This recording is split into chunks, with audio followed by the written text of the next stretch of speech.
Finding simplicity in everything. Kahit sa pag-order, kahit sa lahat. If you think of something na gusto ko to pero hindi ko makuha agad, yun yung business. Totoo. Kasi nag-fill ka ng gap ng gusto ng tao at ginagawa mo eh. And walang makakita nun eh. Isipin mo, dating pinapakain lang nila sa mga hayop nila, sa mga baboy nila. Ngayon, nagagawa na nilang pera and sa ibang bansa pa. Totoo. Diba? Parang sobrang nakaka-proud na something so simple in our backyard vegetable can be exported, can be branded, and can be recognized internationally. We import everything and then we sell it here. Mga Taiwan chicken, we import everything, we sell it here. We don't get from our natural resources. Yeah. Meron naman tayong kangkong, meron naman tayong bigas, meron naman tayong chicken, pero we opt to import Yeah. and make business here. Grabe, ngayon pa lang, kung may 100 farmers na nabigyan natin ng trabaho, meron. So gusto ko pa maging libo to, magka-ecosystem talaga ng new produces ng mga gulay at iba pa na magpapasikat lalo sa Pilipinas. Ang mga susunod nyo pong mapapanood ay ang aking pakikipagtalakayan kasama si Mr. Frank Anthony Gao, co-founder at CEO ng isang global scale na kumpanyang Kangkong King. Paalala lamang po, may iba't iba po tayong pangarap, perspektibo, tungkulin at pamamaraan dito sa mundo. Ang mahalaga po ay parating pag-ibig ang ating pairalin at katotohanan ang lagi nating hanapin. May masasabi at masasabi po kaming mga mali at mga opinyong hindi kayo sumasang-ayon. Piliin po muna sana nating umintindi at umunawa bago humusga. Pawang 2 tao lamang po kami na nagkikwentuhan at sinusubukang magkaroon ng isang makabuluhang usapan. Bago po muna ang lahat, pakipindot po muna ang like at subscribe button bilang suporta. Mga minamahal na kapatid, ako po si Baste, and this is Epic. Sir Frank, magandang umaga po. Maraming salamat sa opportunity na mag-guest kayo. Kasi ano po, may kwento ko lang po na si Abong po yung mentor ko. Pamangkin po si Sir Frank. And yun nga po, nakita namin yung growth talaga ng Kangkong King eh. Kasi yung pala, yung isa rin, yung kapatid din pala ni Sir Frank kasi, na medyo minsan nakakasama namin sa TAF dati nung college kami dahil close friend siya nung close friend ko rin. So, nung nakita ko yung growth ng Kangkong King, nagulat talaga ako. Tapos at the same time, yung mentor ko is pamangkin kayo, so small world talaga. So maraming salamat. Sir, kadalasan po yung unang tanong, nilalagyan na namin ng onting bigat para po maset lang yung pace natin. Pero mamaya, atras tayo ng onti, gagang ng onti. Sir, para po sa unang tanong, what are the keys into thinking out of the box? Kasi yung Kangkong po, alam ko talaga isa kayo sa nauna dito at sobrang kakaibang idea na ito eh. Thinking out of the box is you should focus on your surroundings. Parang when we travel outside, when we go to a mall, when we go anywhere, when we're in the car, sobrang rami ka na makikitang opportunities eh. Mga for rent, mga anong bagong bukas, mga anong bagong restaurant, mga anong new trends. Pero nagiging mahirap yan kasi all of us are stuck in our cellphone. Pag nasa kotse tayo, magpo-phone na tayo. Pagka nagta-travel tayo, magpo-phone na tayo. Kumbaga, we're so secluded sa mga outside reality. But opportunities are everywhere. Tandaan mo, once you step out of your house, lahat ng nakikita mong tao, may pera naman yan sa bulsa eh. Ang iisipin mo lang paano mo kukunin yan. Lahat naman ng tao may pera eh. So, that's how I think out of the box. Everyone has money. Money is too common. Kumbaga, kahit nga yung naglilimos dyan, may pera eh. Actually, marami. Ang isipin mo lang talaga, paano mo mapupunta sa bulsa mo yan? Ang galing no, so para bang yes, business is a very technical career and ano siya, kumbaga pero nagsimula yung sinabi mo, it's a very philosophical approach na you have to be sensitive with your surrounding and present, no? Parang gano'n, no? Pero so yun na, punta naman po tayo. Paano po ba yung istorya ng marami na nagtanong panigurado na ito sa inyo, pero paano yung simula ng Kangkong King? Yun, going back to what I answered kanina, it's just very ordinary, eh, no? We always dine out at a restaurant. Kangkong has been a Pinoy classic appetizer for decades. Kumbaga, lahat tayo alam na yun, uy, order ka crispy kangkong. Uy, masarap yung crispy kangkong. Pero no one thought of innovating it. Yeah. Putting flavor and branding it well. So that's what we did. We were lucky na na-accept siya ng market. And masaya kasi a lot of mga magulang, lalo na mga moms, they always thank us kasi yung mga bata hindi kumakain ng gulay. Ngayon kumakain na ng gulay. So yun, finding simplicity in everything. Kahit sa pag-order, kahit sa lahat. It's just a eureka moment na ba't hindi ko kaya to gawin may flavor and parang french fries. Sir, kasi di ba ako, pag meron kang big idea, merong isang moment na magpapasabi sa'yo na i-game na natin to. Para sa'yo, sir, ano yung moment na yun? Yun, sumali kami sa unang bazaar, which was June last 2019. Sumali kami sa bazaar. Madalas naman when you start something, you join a bazaar. Yung bazaar is, every mall offers it. SM, Robinsons, Fisher Mall, mga Eastwood. Meron sila mga 3-4 day bazaar pag weekends. So, sabi ko sa sarili ko, meron na akong idea, meron na akong gustong gawin, paano ko to imamaterialize? So, sumali tayo sa bazaar. Pagsali ko nun, naalala ko, 5,000 pesos. Tapos, 3 days of selling yon. So, Friday, Saturday, Sunday. Ako mismo yung nagluluto, ako mismo nagbabatter. And I invited everyone, my friends, my cousins, my uncles, aunties, lahat in-invite ko. And nakita ako yung support na pumunta sila lahat, bumili sila lahat, nag-post sila lahat. Then, after nung mga cousins, friends ko, nakita ko naman na sobrang random na mga tao. Bumibili, sabi nila, uy, meron na palang ganito, meron na palang ganito. So, it fueled us into doing it more. Actually, nag-bazaar kami sa June. Every week, nagka-bazaar na kami. So, every bazaar, we sell 6,000-7,000 a day. Then, 3 days yon. So, meron kaming mga 20K. Puhunan namin nun, walang manpower. Ako lang yung manpower . So, puhunan namin nun, sabi mo, mga 8K to 10K. Oh, more than 50%. Yeah, tapos, bebenta kami ng 7 to 8K a day. So, magkaka-20 plus kami. Matatabi namin mga 10K to 15K kada 2 times a week, 3 times a week sa kaka-bazaar. Galing, no? Sir, ano naman, ito kasi sa bawat company, laging magsisimula yan on a small team . Ilan kayo sa unang team nyo? Tsaka paano mo binuo yun? Kasi forming a team, it's the most important decision you should do in creating a business. Kasi you should find like-minded people . Kasi once na makakita ka ng team, bawal ka maghanap ng money-driven . Kasi money will follow . Yun yung parati ko sinasabi. If you build something, if you create something, pag it grows big enough, dadating talaga yung pera. Yun, swerte ko lang na I had friends na corporate lahat ng partners ko. So lahat ng partners ko, they are working. Ako, I was also working. So, yun, finding partners is one of the most important decisions. And if you want to go far, you go with a team. Kasi if you want to go fast, you go alone. Yeah. Yun, di ba, parati natin naririnig. Totoo yun. Kasi isipin mo, 4 kami sa team, 4 kami sa lista. Each of us, sobrang busy pa sa ginagawa namin. Kumbaga, pag mag-isa lang ako, paano ko tatalunin yung 4 na full na nga ginagawa namin 4 . Kung mag-isa siya, full siya. Paano mo tatalunin yung 4 na full? Kumbaga, yung isa sa ops, sa operations, sa scheduling, sa forecasting ng mga bili.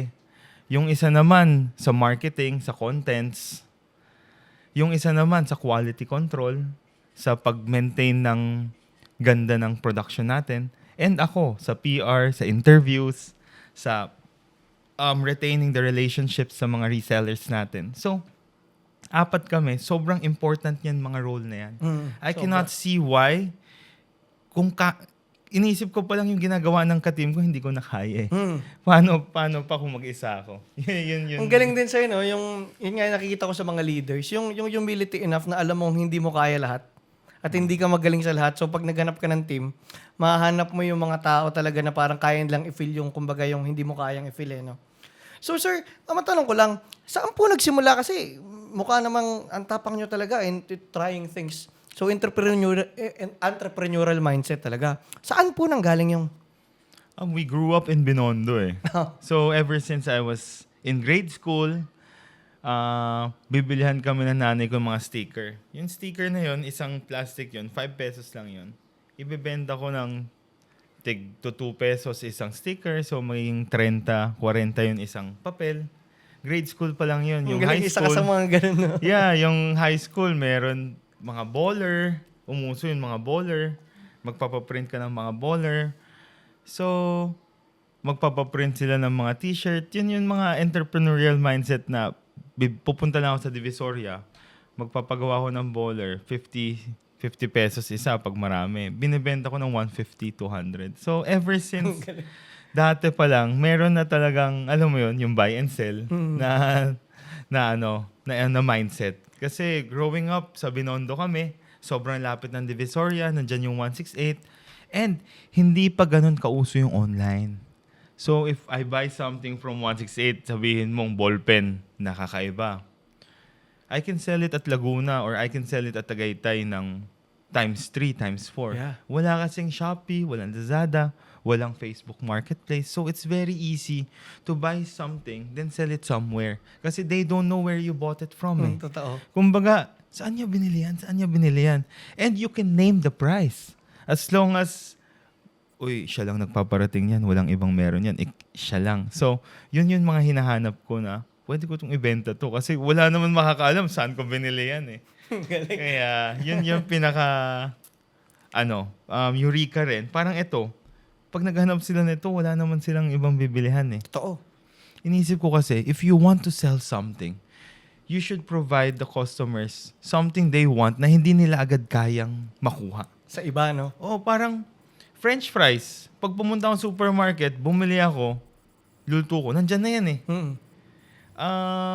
Ballpen, lahat ganun eh. Pero if you think of something na gusto ko to pero hindi ko makuha agad, yun yung business. Totoo. Kasi nag-fill ka ng gap ng gusto ng tao at ginagawa mo eh. And walang makakita nun eh. Totoo. Yun Sir, yung- yun naman, saan po nanggaling yung sensitivity nyo sa gaps? Sensitive. Siguro sa opportunity lang na nakikita ko sa...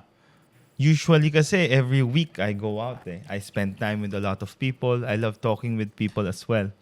So, ang rami kong nakikilalang mga ahente, ang rami kong nakikilalang business owners, ang dami kong nakikilalang working talaga. So, nakikita ako ano yung mga pwede pa natin gawin. Yan yung madalas opportunity. Ang galing sa'yo, no? Kasi marami nga na, kumbaga, marami kasi, di ba, ang mga entrepreneurs, medyo, maraming dialogue sa utak yan eh. Na maraming introvert na may matataas na pangarap, pero kailangan talaga na maintindihan na you have to socialize, you have to go out there pagka may pangarap ka, no? Sir, ano po, nabanggit kasi sa akin ni Abong, na yung tito po ni Sir, na mentor ko po, na sila raw po ni Sir Francis, yung papa niyo po, hindi naman daw po sila, nanggaling sila sa humble beginnings talaga, na talagang kinikwento niya pa sa akin na nagkikwentuhan daw sila na pinag-uusapan nila, wala tayong nakuha, ano tayo? So ano ba yung magagawa natin para mapaunlad yung sarili natin na ganun daw sila mangarap dati. And nasabi rin po ni Abong na yung father niyo raw po is a very great businessman and a very great man. Sir, kayo po sir, ano po yung mga natutunan niyo sa papa niyo? Sa dad ko, it's being super responsible. Minsan, nahihiya nga ako eh. Kasi kahit Sunday, minsan nag-work siya. So, Monday to Sunday siya. Minsan, ako na lang as a kid na nakakaya, tatay ko, ilang taon na. Ako, hindi ako nagtatrabaho. Usually, ganon. Parang naging role model talaga siya into being responsible. And totoo yun while we were growing up. Hindi talaga kami humble beginnings talaga. So, ever since grade school, high school, college, commute naman kami talaga. So, hindi talaga kami nabigyan ng yung kakain sa mga big restaurants, sa mga mahal. Food court lang talaga kami. And hindi talaga kami maka-afford ng sobrang mga magagandang bagay. Sir, parang masasabi mo rin ba, galing din talaga kayo sa kangkungan? Hindi sa kangkungan mismo, pero we were not able to afford. Metaphoric. Yeah, totoo. Nabanggit nga kasi ni Sir Abong na tuwan-tuwa raw siya sa growth nyo kasi nga talagang nakita niya kung paano umangat yung mga ginagawa nyo. So, sir, yun naman. Siyempre, yung father nyo is a businessman na rin. Established businessman siya sa sarili niya. And kayo, may sarili kayong philosophy. Ano po yung pinagkaiba naman ng style mo sa style ng father mo? Yung dad ko kasi, he stopped doing business for more than 25 years na. So now he's focused on consulting eh. Yung consulting niya, it's medyo kakaiba, no? It's, siya eh, Ghostbuster. Yeah. Yeah, yun na talaga. Parang narinig ko nga po, feng shui expert po. Yeah. My dad is a Ghostbuster to halos lahat ng mga famous celebrities. So we're talking about governors, mayors, kahit sila Ivana Alawi, sila Marian Rivera, kahit may Marcos siyang kliyente, may Duterte siyang kliyente, may mga mayor, may mga governor. So, ang rami rin yung kliyente. Galing, sir, no? Matanong ko lang po, sir. Kasi po, yun nga po, napag-usapan na natin yung father niya is into spirituality and feng shui. Ano po pa para sa inyo naman yung halaga naman ng you're believing in something beyond yourself or something metaphysical? Na may pinaniniwalaan ka na gano'n, something bigger than this reality. Pagdating po sa path nyo into success. Believe it or not, no? When a person is born, my dad always say na businessmen are born, they are not made. Just like leaders. Leaders are born, they are not made. So, my dad, pagka meron siya mga kliyente, no? Sasabihin niya, ano gusto mong anak mo? Accountant, lawyer, doctor, businessman? Because meron mga birthday na tailor fit sa work natin. Kunyari, ang rami naman lawyer, kahit top 1 sa bar exam, pero hindi sila yung sumisikat. Sumisikat yung top 40, top 50. Parang accountant, hindi naman yung top 1, top 2 yung nagiging mayaman talaga eh. Yung mayaman yung pang top 10, top 20. Bakit? Kasi yung birthday nila, tailor fit to be an accountant, to be a doctor. Yun ba, di ba may mga doktor hindi naman sobrang galing, pero sikat. Kasi bagay yung birthday nila sa ginagawa nila. So, doon ako medyo na-believe na, kunyari, meron akong hinahire na manager, supervisor, pinapacheck ko yung birthday. Okay ba to? Nag-chart din. Galing, no? Sa birthdays. Kasi yun din po yung parang yung parang napansin ko rin sa mga na-interview ko na mga successful people and mga businessmen. They really have a deeper insight in this and the energetics ba? Na kung isipin mo, akala mo pag mga negosyante, puro paano gumawa pera, paano palaguin, paano negosyo. Hindi, ang daming businessmen na they're into the deeper side of things. So nakaka-fascinate po na may ganung kahit si King Kang Kong may ganung aspect. And ano naman po, sir, sa history, lagi namang umuubra talaga yung... Totoo. Galing.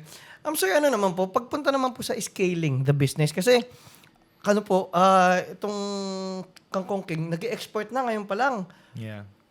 So, paano po naging mabilis na pag-scale nyo? Ano yung mga naging technique nyo? Pinaka-technique is to be proactive.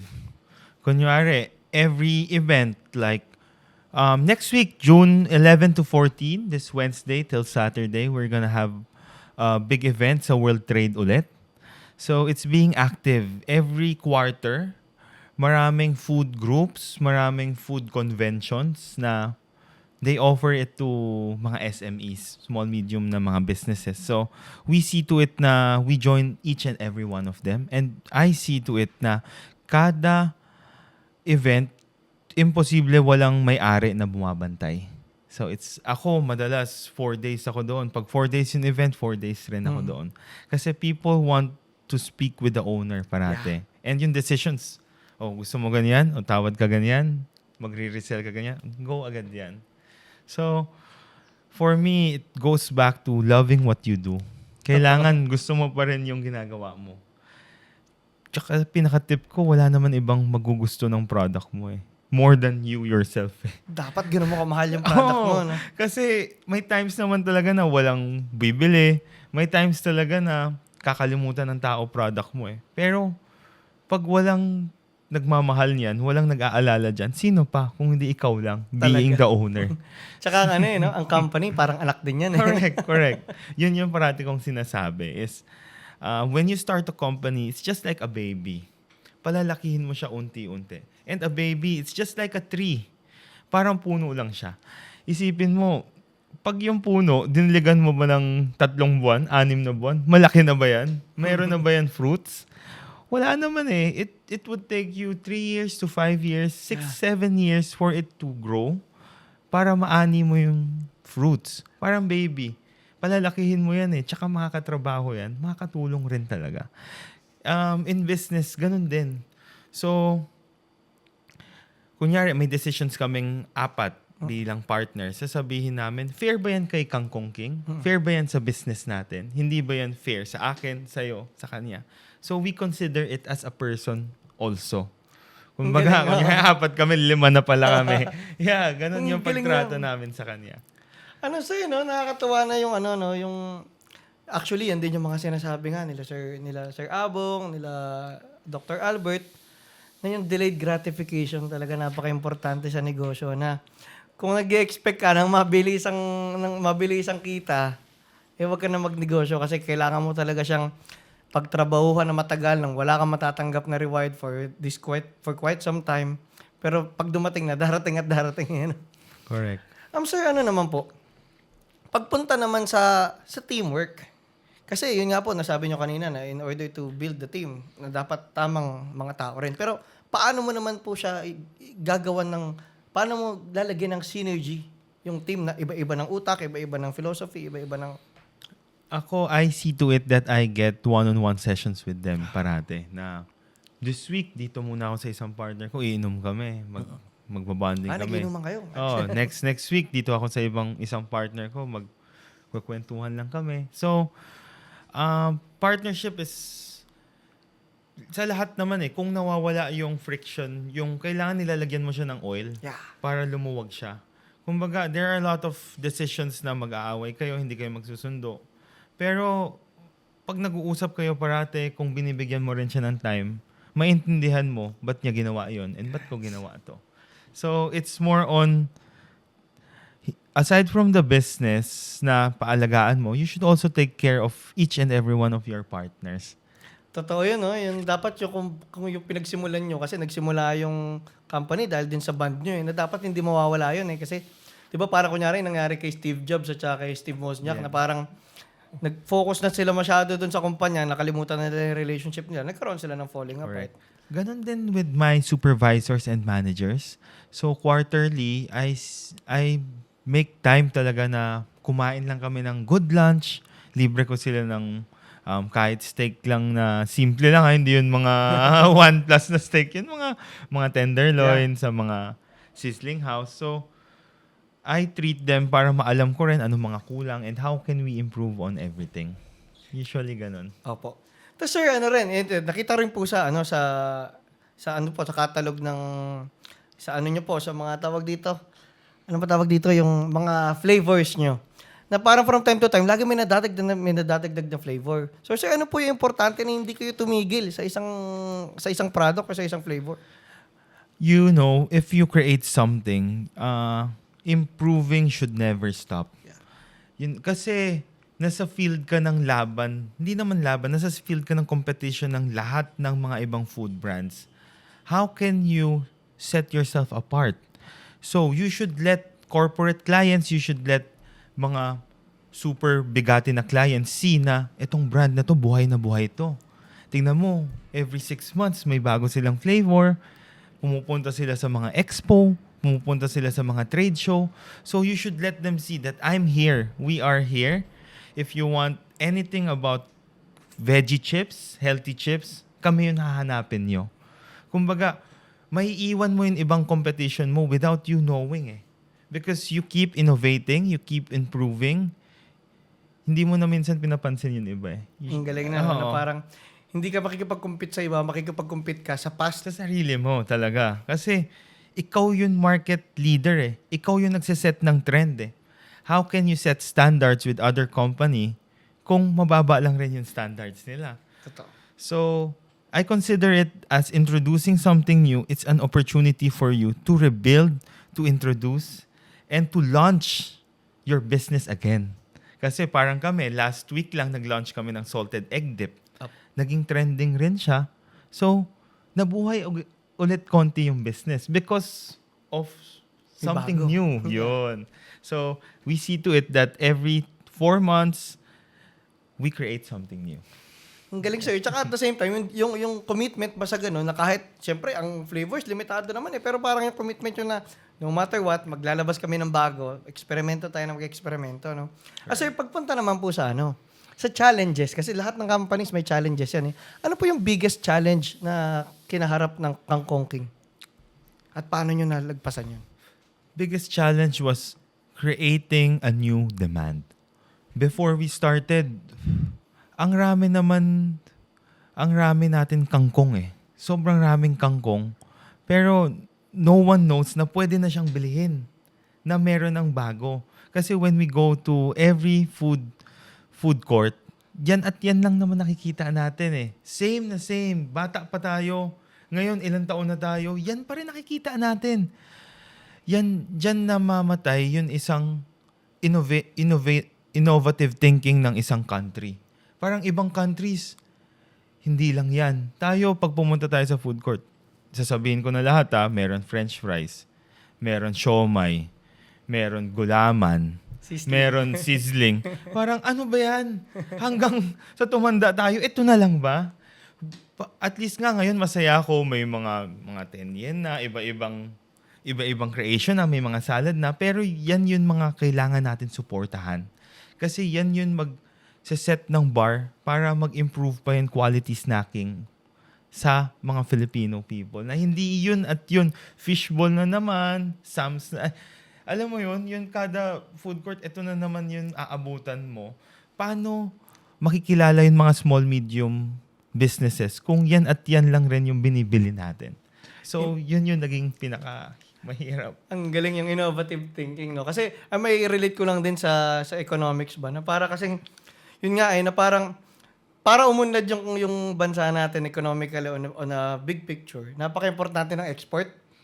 Kasi when we innovate, mas nakikita ng iba na ano ba yung potential dito, ba't natin? Kasi kung walang mag-export, walang papasok na pera sa atin para dumami pa yung circulation na pera sa atin. So, napaka-importante ng mga companies na they're thinking big, they're thinking global, para sa kakaunlad natin. Yung mga companies na yung kadalasan, sila yung may innovative perspective sila eh. So, para pong, yun naman sir, punta po tayo kasi yun nga po, ang Kangkong King po is global talaga. Like, sabi rin po ni Ann na isa ang malaki ang market share nyo pagdating sa export po. So, yun po sir, paano nyo po na-close yung unang export deal nyo? It's continued love for your product eh. Yun, every trade shows, meron kasi tayo sa mga Philippines na last month, meron International Food Expo, IFEX kung tawagin. So, foreign buyers, like yung mga Costco, mga Ranch 99, mga foreign supermarkets, they go to the Philippines to find new items na masabi, uy, pwede natin to paratingin So, yun, if you create something new, you should see to it that you join food groups. Food groups, food kami. So, we join Let's Eat Pare. We join Masarap Ba. We join groups na may community. Yeah, community important. Yeah. Tapos, aside from that, we join the groups. We join yung mga expo. Yung mga expo na magbibigay sa atin ng exposure tsaka mileage sa foreign brands. Kasi yung mga foreign brands, they always find something new naman into their shelves. Lalo na mga local Filipino trends, hahanapin ka talaga nila. So, yun. Ang galing lang sir, yung going global, despite na medyo kung titignan natin, yung Kangkong King is kahit 6 years na siya, ano pa lang siya, kumbaga, it's a very bago pa lang na kumpanya. Pero sir, kunyari kung mapapagkumpara mo yung benta dito sa local at saka yung sa process lang po, sa going global, sobrang laki ba ng yung hirap nila? Yung pinagkaiba? Luckily, no, we get consolidators. Yung mga bibili lang sa amin, tapos sila na yung magdi-distribute sa ibang bansa. So, yun yung naging stepping stone sa amin into expanding into more than 10 countries. Opo. In terms of benta naman, mas malaki rin talaga sa export. Kasi sa local natin, parati nila sinasabi, kangkong lang yan. Oo. Ang mura lang yan. Sa tabi-tabi lang yan. Yun yung parating notion eh. Pero they don't see the labor intensive, the labor that we do into our snack. Yeah. Each leaf is handmade. Kumbaga, hindi mo to pwede i-machine eh. Kasi hindi ng tao maintindihan na bago to. And first time, may gumawa nito. Hindi nila maintindihan yung process is mahirap talaga. Yeah. Unlike other chips na pag binato ko yan sa machine, pag pumasok yan, lumabas yan, pwede ko na Ayun na, ibenta. oo. Ito, we cook it one by one with love talaga. So, Napanood ang ko nga hirap. dati. So, ang gandang lesson din sa mga nagsisimulang sa mga entrepreneurs na they have to think big. Kasi kumbaga, hindi naman talaga, kasi pag inisip pa lang yung going export, na yan parang ang dami ng negosyante na matatakot na dyan kasi mahirap. Pero sa perspective nyo, hindi naman din talaga siya ganun kahirap. Yes. Ang galing Mukha sa'yo, lang. no? Mukha siyang mahirap. Pero yung pinaka naging love ko sa business na to, na mag-fuel sa amin to continue it, is yung job, yung grace, yung blessings na nabibigay namin sa mga partners namin. Isipin mo, when I go to Pampanga, when I go to Rizal, hindi naman sa pagmamayabang para akong hari eh. Alam mo, yung mga farmers umiiyak, kinahabol nila ako, bibigyan nila ako ng chicken, bibigyan nila ako ng mga baboy. You know, for them, sasabihin nila parati sa akin, boss, yung basura namin, ginawa mong pera. Ang galing. Yun parati script nila. Ngayon, pag bumalik ako every year, this is my 5th, 6th, 7th time bumabalik ako doon. Sinasabi nila, thanks Paul, sobra. Bibigyan nila ako ng mga pagkain. Sasabihin nila, boss, ang rami na nagtatanim ng kangkong ngayon. Hindi lang kami.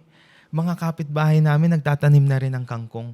Yun sobrang saya sa akin. Kasi yung mga competition, dumadami na yung nagkakangkong. We created a new demand for our Filipino farmers. Ang galing. Sobrang saya kasi isipin mo, dating pinapakain lang nila sa mga hayop nila, sa mga baboy nila. Ngayon, nagagawa na nilang pera and sa ibang bansa pa. Totoo. Diba? Parang sobrang nakaka-proud na something so simple in our backyard vegetable can be exported, can be branded, and can be recognized internationally. Sobrang simple lang nito. Kangkong lang to. Tsaka sir, nakakatawa sir, no, na yung hindi ka may competitive mindset. Na parang binanggit mo na dumadami yung naggagawa ng kangkong chips, ng kangkong products. Hindi mo sila tinagda as competitors or parang threat sa amin to. Nakita mo pa as maganda dahil nakabuo kayo ng community, no? Correct. Ba't ka may ganung mindset? Kasi iba, they're very competitive eh. Kasi for me, competition is tawag doon, makaka-rise siya ng brands eh. Kumbaga, makikita mo, ginagawa niya yan, dapat gagawin ko rin to. Kumbaga, it really helps everyone. May healthy, may unhealthy. Unhealthy yung patayan kayo ng presyo, pero dapat Price war na. hindi ganun eh. Kasi, kaya yung Philippines, ayaw sabihin na naghihirap tayo o ganun. Kasi, we're like that eh. Parang rice natin, we import 80%. Yeah. We sell it here. Mga French fries. Yeah. We import everything and then we sell it here. Mga Taiwan chicken, we import everything, we sell it here. We don't get from our natural resources. Yeah. Meron naman tayong kangkong, meron naman tayong bigas, meron naman tayong chicken, pero we opt to import Yeah. and make business here. Parang mga ibang brands, benta nila 2 billion pesos a year. Pero ini-import lang nila lahat ng patatas nila dito. Totoo. Tapos free-na-fry nila, binibenta nila sa consumers. Sino ba yumaman dyan? Ibang bansa. Sila lang. Sila lang. Pati yung ibang bansa. Paano yun mga directly working class para makagawa tayo ng ecosystem Mm. na pag may bumili na customer, bibili tayo sa farmers, i-deliver ng farmer papunta sa market, may kita rin yung delivery boy. Yung delivery boy, di-deliver din sa warehouse ko, may kita rin. Nawawala na yung ecosystem na umiikot yung pera sa mga Filipino. Totoo. Nawawala. Kasi mga negosyante dito, padala akong French fries, o pick upin mo sa port, o benta na natin lahat. Nawawala na yung, alam mo yun, yung ikot ng pera. Totoo. Kasi panay import, process, luto dito, benta. Oo. Which is, ang rami natin pwede pang gawin sa mga natural sources ng Totoo. Philippines. Parang yun kasi, isa nabanggit ko rin, na pagka nag-import ka, naglalabas ka ng pera sa Bansa. sa circulation natin. Kaya maganda nga, yung nga po sir, napaka-importante nito na nakikita yung mga entrepreneurs na katulad nyo, na bagong sibol nga, na kumbaga, may bagong philosophy on going global kasi yan po talaga yung mindset ng mga businessmen na kailangan natin ngayon. So, ang galing sir kasi ang bata-bata nyo pa, at napaka-forward po ng thinking nyo, napaka-big. Kailangan, oo. Kaya nakakatuwa. Sir, punta naman po tayo sa ano. Nabanggit po na ni Sir Abong na magkatrabaho rin po kayo ng kapatid nyo. Ako bilang sa akin, galing din po ako sa galing din ako sa magkapatid kami na magkanegosyo. Kamusta po yung dynamics at ano yung pros and cons na magkapamilya kayo nagtatrabaho sa negosyo? Pros and cons, syempre, hindi mo maiwasan. Parati kayo magbanggaan. Nangyayari nga. Pero at the end of the day, work is work. Pag magbanggaan man kayo, dapat at the end of the day, isa iniisip nyo, para ba to sa company or para ba to sa personal mo lang interest? Pag para sa company, gawin mo lahat, gawin ko lahat. Wala tayong magiging issue. Ginagawa mo yan para naman sa company. Pero kung meron kang, alam mo, yung mga underlining na gusto gawin para sa personal mo, na alam mo naman mas beneficial yung isa. So, pagka meron kayong isa pang partner na brand nyo, parati nyo siya dapat nire-respect and pinapalaki. Ang galing nga ng perspective talaga na trinatan nyo as partner or tao, entity yung negosyo. No? Sir, ano naman po? Yun nga kasi, ang nalaman ko po si Ann is nasa marketing siya ng company. So yun naman po. Kasi ang galing na technically kangkong ang produkto nyo na which is a very, yun nga po, pangmasa ng klase ng produkto and na-brand nyo siya at nabigyan nyo siya ng identity na very premium. Paano po? Ano yung key doon? Paano nyo nagawa yun? Kasi mahirap yun.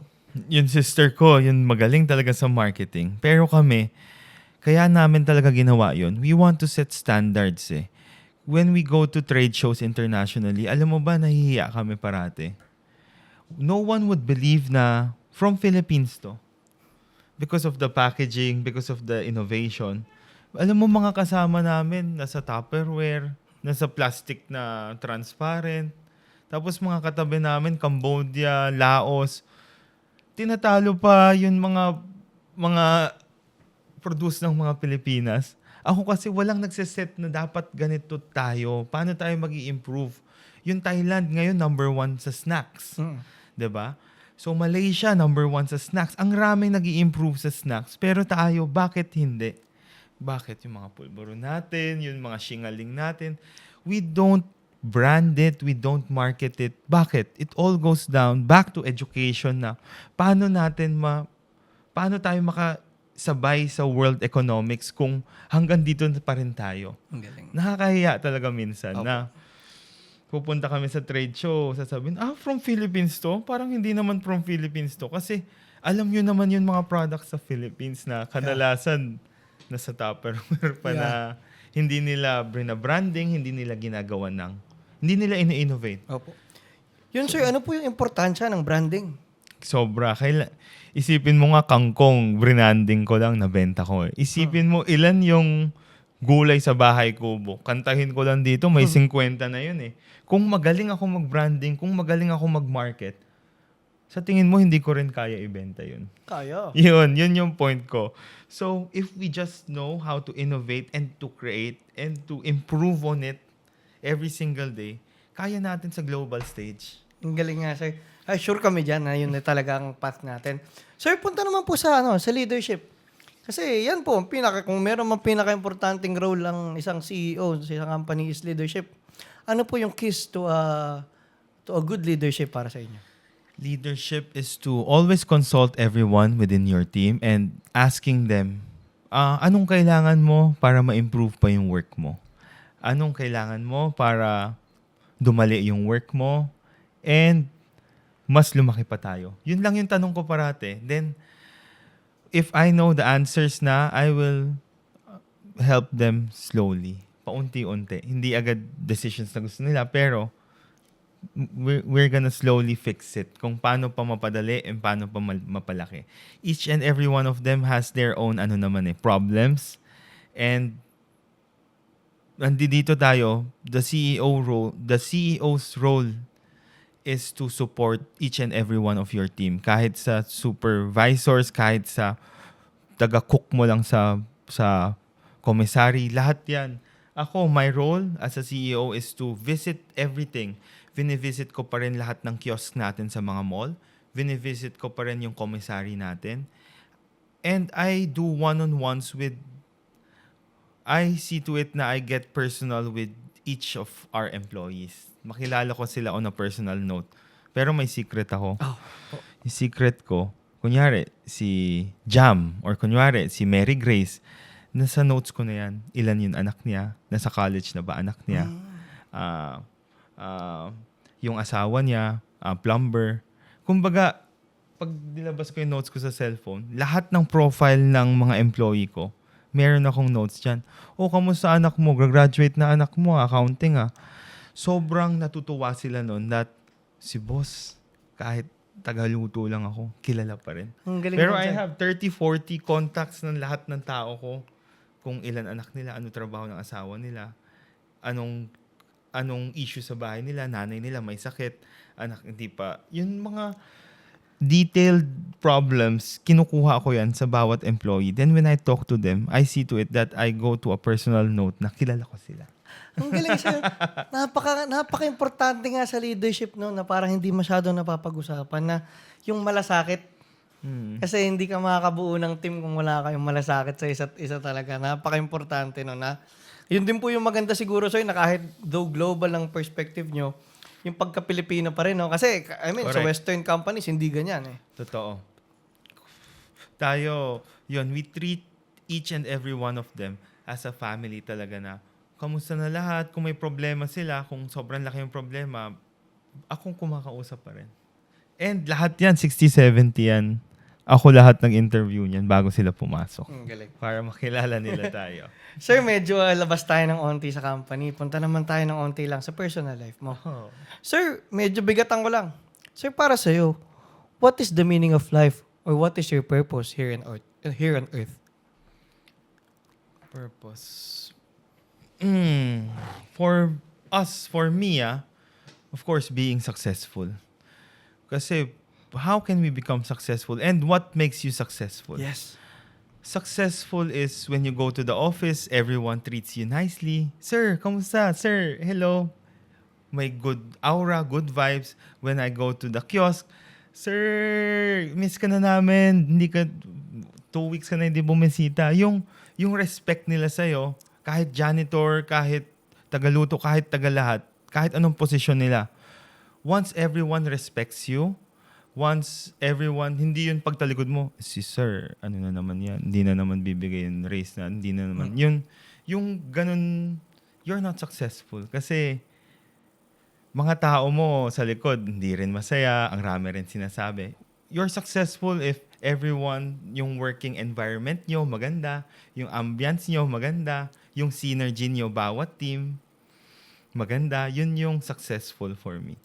Nakakatawa sa'yo, no? Kasi nga rin sa mga na-interview rin, katulad si Abong, na yung mga successful na tao financially na kilala ko, they really don't focus on the money side, no? Na parang hindi talaga yun yung view nila sa success. Importante siya na meron kayong malalim na pagtingin sa success para marating nyo rin yung, kumbaga, yung financial success. Actually ngayon, 6th year of the business, lahat ng partners ko, lahat kami nag-work pa rin. So my sister, meron siyang 2 online na nagpo-post siya, nagde-design pa siya. Yung isang partner ko, nag-SEO siya, na work rin. Yung isang partner ko, real estate siya. And ako, ahente pa rin ako ng kung ano-ano, kotse, lupa. So, hindi ka talaga mabubuhay ng isang business agad .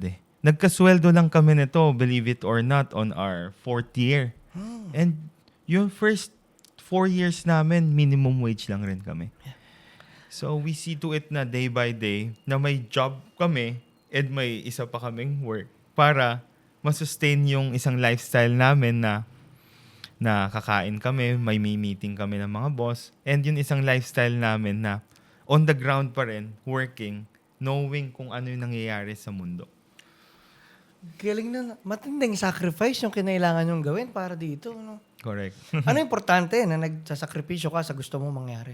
Yun yung pinaka-important. And of course, mga day off, yun mga out, yun mga, relax, yun mga lumalabas ka pa rin, yun mga umiinom ka pa rin, yun you're still living the life. Yun yung pinaka-importante is, wag ka masyadong sobrang tight sa sarili mo. Minsan let loose, uminom ka, pag Sabado, gawin mo gusto mo, let's team off. Kasi yung iba, masyadong, ito pa gagawin ko, hindi dapat. Hayaan mo lang. Ayun, sir. Saan ka madalas tumambay dito? Ako, marami. Minsan sa Morato area ako, pag sa QC, maraming inuman dyan. Minsan naman sa Pobla o sa Morato. Minsan naman sa Banawe. So, being a business owner and may business ka, you should see to it na lumalabas ka parati. Kasi dyan ka makakakuha ng mga new insights eh. New flavors, mga new trending, yun mga, what happened, Bella? yun mga ganun. Kailangan alam mo yan eh. Kung hindi mo alam yan, mahirap. Kailangan alam mo yan. Bakit? Kasi yung mga ibang leader, ibang boss, yun lang rin yung alam nila eh. Kung ano yung mga trending, ano yung mga si Malupiton, o boss, kamusta buhay-buhay? Yung mga ganun-ganun. Dapat at trend ka rin sa mga events na nangyayari sa Philippines kung gusto mo makasabay sa Philippine market. Yun talaga yun. Key rin. Ang galing na, sir. Sir, ano naman po, ayun naman, paano mo naman nababalanse? Or kunyari, kung titignan mo, kung siyempre, kung fino-focus mo rin yung pag-enjoy, paano mo nalalaman kung too much na ba to or kulang pa or parang... Yung enjoy, pwede lang yan, maximum twice a week. So, ikaw na bahala kung Friday and Saturday o Wednesday and Saturday, basta twice a week. Yun. Ang galing sa'yo na kahit sa sobrang laki ng goals ng company, pinaprioritize mo pa rin yung sarili mo namang spirit, no? Sir, punta naman na tayo, sir. Medyo tapusin na rin natin. Maraming salamat sa oras na, sir. Thank you. Sir, ano po yung punta lang tayo sa good life ba? Para sa inyo, ano yung keys to a good life? Keys to a good life. Masaya yung family mo, healthy lahat ng magulang mo. Pag matutulog ka, wala kang utang, wala kang problema. Hindi mabigat yung pagising mo pa lang, may karga ka na. For me, that's a very good life na you get to spend quality time with them. Yung naiipon mo, hindi man sobrang rami, pero pag kumain kayo sa labas, you get to eat what you want. For me, that's a good life na. Kung gusto mo uminom sa labas, yayain mo mga kaibigan mo, games sila. Masayang-masaya na yun. Kasi a lot of people, number one, kasi if you want a good life, you should adjust your contentment. Contentment talaga eh. Kasi kung matutulog ka, hindi ako naka 100,000, hindi ako naka 100,000. Di talaga magiging good yung life mo kasi matutulog ka na lang, nag-aabol ka pa eh. So hayaan mo lang, gawin mo lang yung best mo sa lahat. Dadating yan, may mata ang Diyos eh. Okay. So makikita nila, masipag ka naman, ang rami mong tinatouch na lives. For me, yun good life is wala kang weight sobra sa shoulders mo and okay lahat sa surroundings mo, kaibigan mo, pinsan mo, family mo. All doing well. Yun yung good sa akin. Sir, nabanggit niyo po si God kanina. Matanong ko lang, sir, ano po yung role ni God sa buhay niyo ngayon? Role ni God? Of course, hindi siya nawawala everyday. We say grace once we eat. Thank you sa food. Pag matutulog tayo, magpapasalamat tayo. Pero, yun, it sets us on the ground na tao ka lang rin. Mataas ka, mababa ka, tao ka pa rin. Nandito tayo, pantay-pantay tayo lahat. Isa lang kinakain natin. Siya yung nagsiset ng ground na taas mo naman, hindi ka pwedeng mataas, hindi ka pwedeng mababa. Nandiyan kayo, pantay-pantay kayo lahat. Maraming salamat. Sir, for the last question po. Sir, ano po, kasi ang dami nyo nang narating, ang laki na ng Kangkong King. ano pa po yung further goals nyo at ano ba yung mission nyo pa? Mission is to partner up with other local produce. Kangkong King, this is just a baby brand eh. Nagsisimula pa lang tayo, 6 years. Inisip ko, meron pang lettuce, meron pang malunggay, meron pang onion. Ang rami pa natin pwedeng Filipino produce na pwedeng i-under my wing. Yeah. Pwede maging Kangkong King onion, Kangkong King singkamas, Kangkong King malunggay. Ang rami pang pwede. Kumbaga, ang rami, etong brand na to, it's a healthy veggie snack brand. Pwede pa tong maging international on a higher note na ang rami pa natin Filipino farmers matutulungan, sariling produce na may help. Yun yung goal talaga ng company. Grabe sir, sobrang bilib ako sa goal nyo kasi talagang nakakatuwa na niya na tayo mga nasa ganitong edad ngayon na businessmen, napakalaki ng vision para sa Pilipinas na hindi tayo, yung, alam mo yun, nakakatuwa po makita ng gano'n eh, yung hindi negative yung view sa Pilipinas na parang, hopeless na tayo, o wala na, ano na to, kasi yung mga katulad yung tao, sir, yan yung kailangan natin na despite na mahirap, Kailangan talaga. pero gagawin natin to. Ito yung mga gagawin natin para matulungan yung bansa. Tsaka next is yung dream talaga ng Kangkong King. Isa na yun is to partner up with other local produce. Isa pa is to create a facility na magbibigay ng pangarap sa bawat bata. Usually kasi when we go to field trips, saan ba tayo? Sa Gardenia, sa Honda, sa Coca-Cola. Ano ba yan?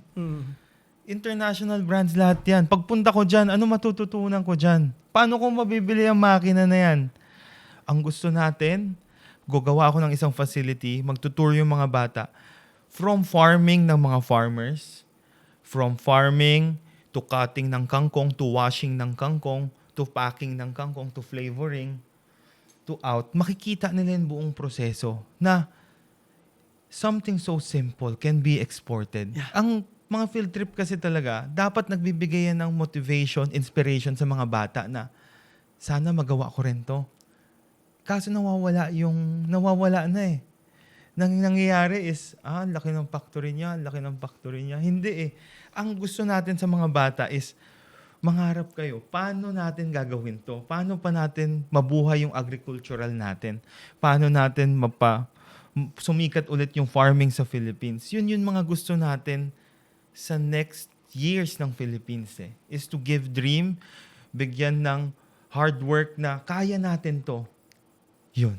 Sir, sobrang bilib ako sa vision niyo. Sir, last na, bigla ko lang naisip.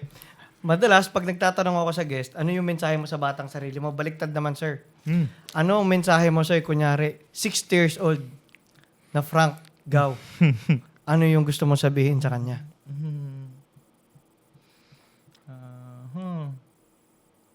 Magpapasalamat lang ako sa paggawa nitong bagong demand. Kasi, yun nga, sobrang rami natin opportunity sa Philippines. Happy ako na God chose me to be an instrument para magawa tong negosyong to. Yun, magpapasalamat lang ako. Kasi, grabe ngayon pa lang, kung may 100 farmers na nabigyan natin ng trabaho, meron. So, gusto ko pa maging libo to. Magka-ecosystem talaga ng new produces ng mga gulay at iba pa na magpapasikat lalo sa Pilipinas. Yun, gusto ko lang talaga mag-thank you. Sir, sobrang excited ko sa mga mararating pa na ng Kangkong King. Kumbaga, alam ko talaga mangyayari yan, sir. Sir, maraming salamat sa oras mo. Napakasarap na kwentuhan nito. Dami ko natutunan. Maraming salamat rin, Basti. Thank you.